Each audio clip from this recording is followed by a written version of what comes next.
आषाढी एकादशीपासून किंवा देवशयनी एकादशीपासून किंवा चातुर्मासामध्ये शुभ कार्य म्हणजे लग्न का करत नाहीत याविषयीची माहिती मी तुम्हाला या व्हिडिओमध्ये देणार आहे.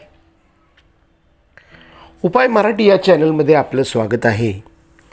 माझे तुम्ही आषाढी एकादशीच्या विषयीचे किंवा एकादशीच्या विषयीचे जे व्हिडिओ पाहिले असतील नसतील तर अवश्य पहा.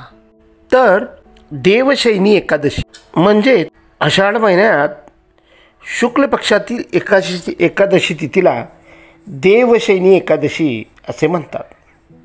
या दिवशी लोक उपवास करून पंढरीच्या पांडुरंगाची म्हणजे साक्षात श्रीहरी विष्णूंची पूजा करतात. देवशयनी एकादशीपासून चातुर्मास सुरू होतो. चातुर्मासामध्ये कोणतंही शुभ कार्य करू नये.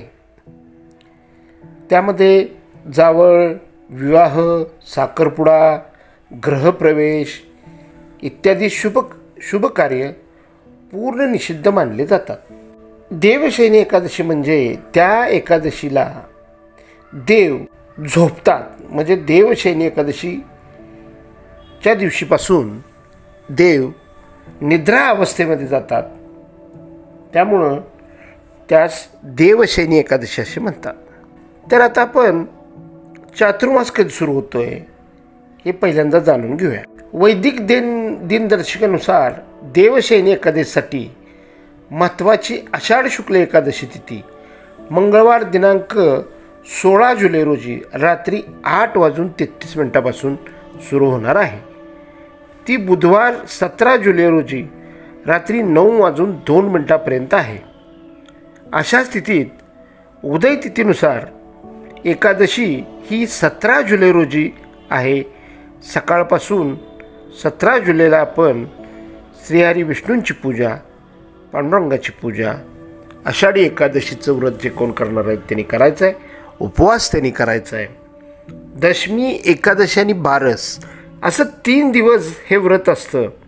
तर दशमीला आपण सकस चांगला आहार घ्यायचा आहे. एकादशीला आपण उपवास करायचा आहे आणि बारशीला आपण हे व्रत उपवास सोडायचा आहे. तर देवशयनी एकादशी व्रताच्या दिवशी पूजेचा जो शुभ मुहूर्त आहे तो 5:34 आहे. त्यानंतर तुम्ही कधीही पूजा करू शकता. जे 17 जुलै रोजी देवशयनी एकादशीचे व्रत ठेवतील त्यांनी 18 जुलै रोजी पहाटे 5:34 ते 8:20 आपला उपवास सोडायचा आहे. म्हणजे बारशीला आपण सकाळी 8:20 आपला जे व्रत आहे ते आपण सोडायचं आहे. तर देवशयनी एकादशीपासूनच चातुर्मास सुरू होतो. चातुर्मास म्हणजे आषाढी एकादशीपासून ते कार्तिक एकादशीपर्यंत. देवशयनी एकादशीमध्ये देव हे 4 महिने निद्रा अवस्थेमध्ये जातात आणि कार्तिक जी एकादशी आहे त्या कार्तिक एकादशीला देव उठतात, जागे होतात, म्हणून त्यांना देव उठणी एकादशी असं सुद्धा म्हणतात. तर अशा प्रकारे ह्या 4 जे महिने आहेत आषाढी एकादशी ते कार्तिक एकादशी ह्या 4 महिन्याला चातुर्मास असं म्हणतात. तर देवशयनी एकादशीपासून चातुर्मासाला सुरुवात होते. आषाढ महिन्यातील शुक्ल एकादशीपासून चातुर्मास सुरू होतो आणि कार्तिक महिन्याच्या शुक्ल पक्षातील एकादशीपर्यंत तो असतो. कार्तिक शुक्ल एकादशीला म्हणजे चातुर्मास संपतो. त्या दिवशी देव उठणी एकादशी असं तिला म्हटलं जातं किंवा कार्तिक एकादशीसुद्धा म्हणतात. त्या दिवशीसुद्धा पंढरपूरची वारी असते. अशा 4 वाऱ्या पंढरपूरच्या असतात. आषाढी, कार्तिकी, माघी आणि चैत्री.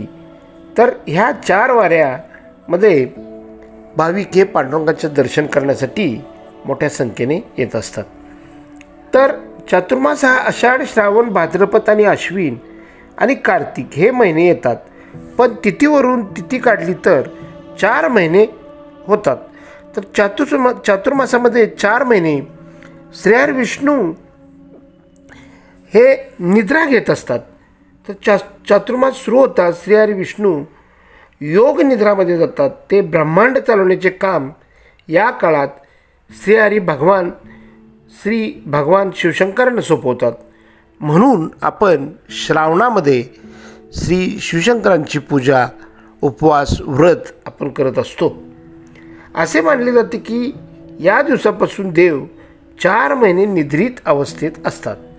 त्यामुळे चातुर्मासामध्ये लग्न, शुभकार्य इत्यादी जे कार्य आहेत ते आपण करू नये. धार्मिक श्रद्धेनुसार कोणत्याही शुभकार्यासाठी भगवान विष्णू जागृत अवस्थेत असणं आवश्यक असतं. विष्णुदेव जागृत असताना तुम्ही जी काही पूजा किंवा शुभकार्य कराल त्याचे पूर्ण फल मिळते.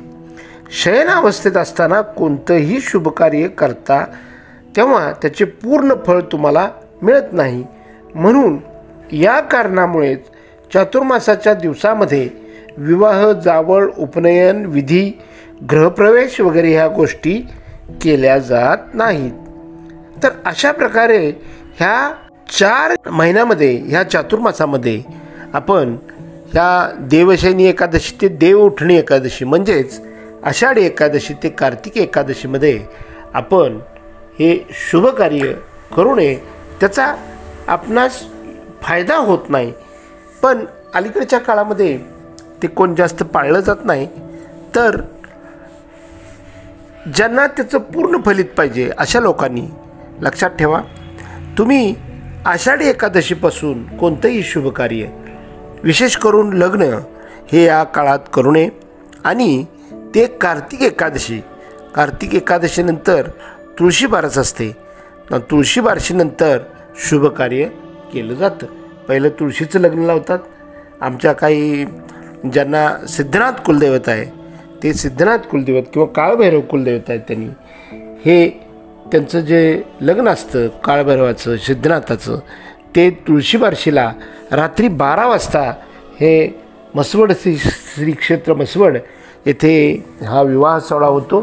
तर ते लग्न झाल्यानंतरच मग बाकीच्या लोकांनी विवाह करायचा असतो असं मानलं जातं.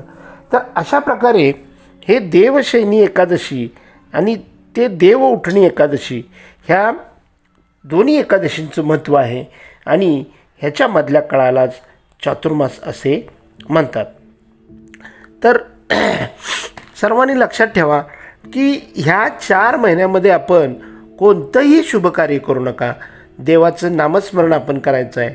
आणि ह्या काळामध्ये आपण श्रीहरी विष्णू निद्रा अवस्थेत असल्यामुळे आपण सगळ्यात शिवशंकरांच्यावर त्याचा म्हणजे आपण पूजा अर्चा, व्रत, उपवास हे शिवशंकरांचे करायचे असतात श्रावणामध्ये. म्हणून श्री शिवशंकरांचे आपण उपवास करत असतो. श्रावणी सोमवार असू द्या किंवा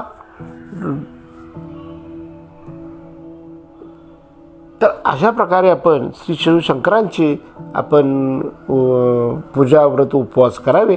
आणि ह्या 4 महिन्यामध्ये आपण शुभकार्य कोणतंही करू नये. जर तुम्हाला ही माहिती आवडली असेल तर लाईक करा, कमेंट करा आणि माझ्या चॅनलला सबस्क्राईब करा.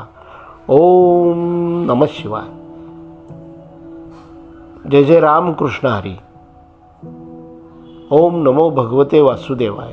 धन्यवाद धन्यवाद धन्यवाद.